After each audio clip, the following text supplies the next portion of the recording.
So hello, what's up mga idol? Welcome ulit for another content, and for today's video, ayan, i-game test natin itong isang very popular ngayon na smartphone ni Samsung, which is the Samsung Galaxy A57. Maganda kaya to for gaming? Tara, check natin.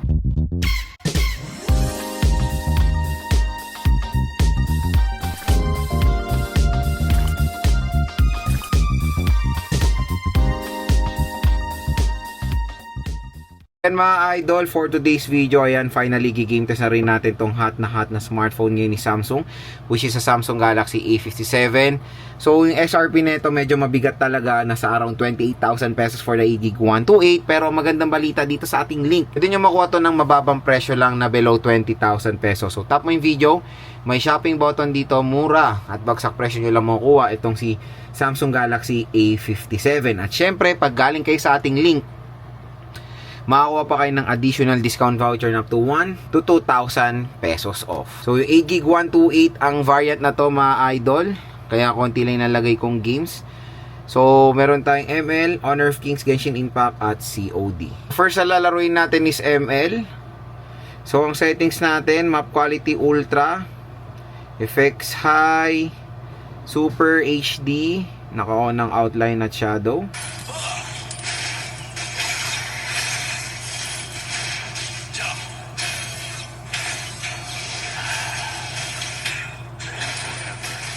Not a blessing, but a curse.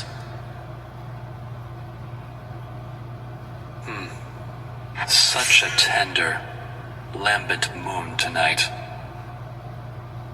Do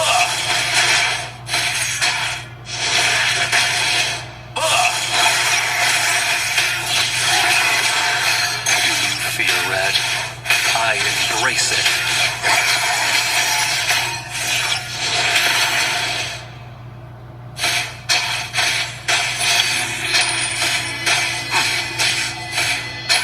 Blood for blood.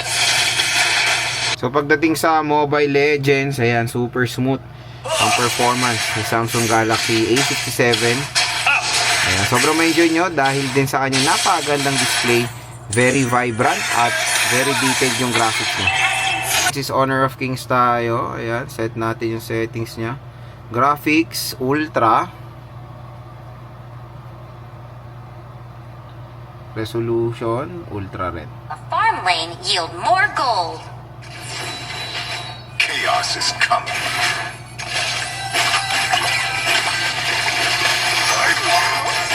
Don't you know what music is? First blood.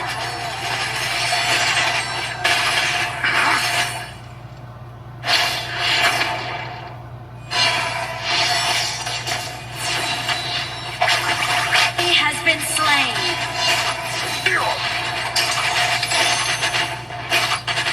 An enemy has been slain.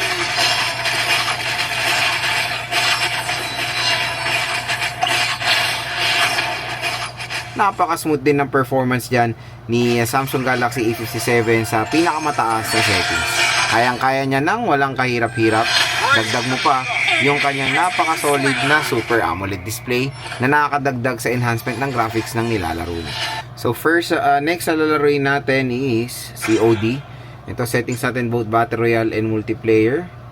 Ayan, graphics very high at frame rate na lang natin nasa very high din para balance.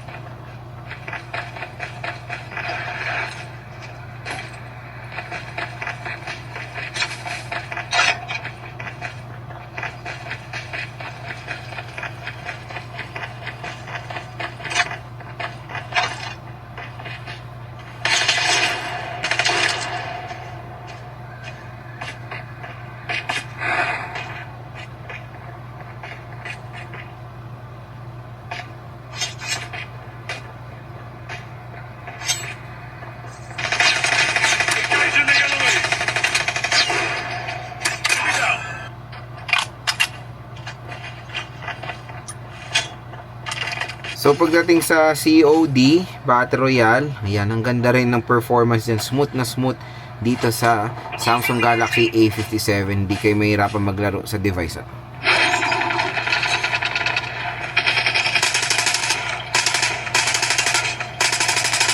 Changing mag.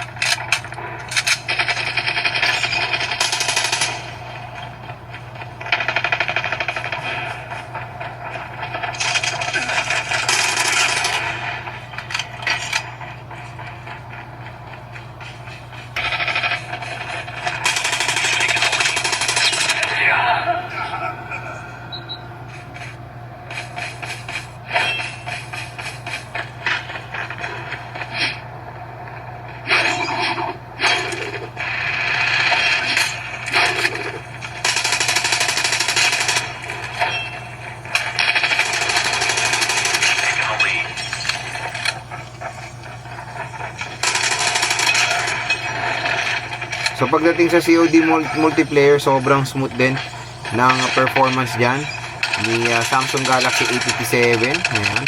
Makakalaro tayo dito ng walang kahirap-hirap, movement and all, napaka-solid. So next naman is Genshin Impact. So ngayon syempre set muna natin siya sa pinakamataas sa settings. So highest.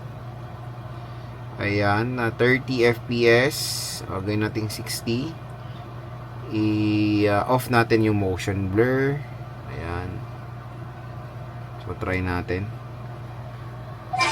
Okay. Uy, parang nafe-feel ko yung pagka 60 FPS niya. Ang smooth ng galawan, no? Mas better i-off nyo yung motion blur. Merong konting stutter, pero bumabalik naman din sa magandang performance.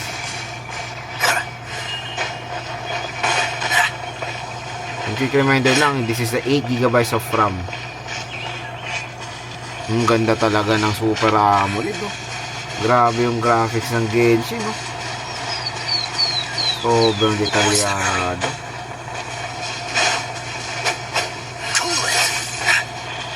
Palit ng karakter. Lino. At ang maganda dito, yung speakers, talagang buong-buo yung sound quality niya. Kaya hindi makipaglaban.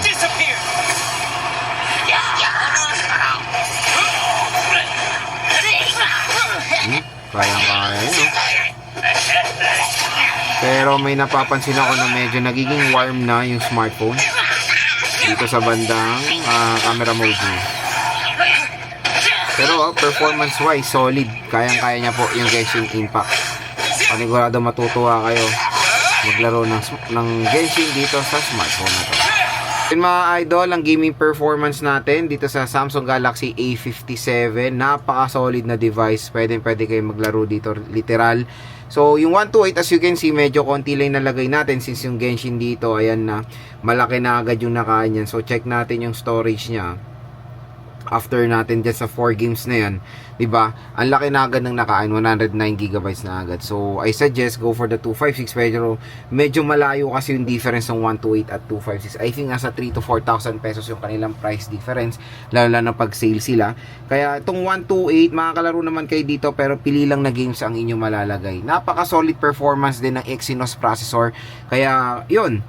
When it comes sa heatness, medyo naging warm lang yung smartphone ng few minutes sa Genshin dito sa may bandang camera module, pero hindi naman siya nag-overheat at na-manage niya naman yung yung game.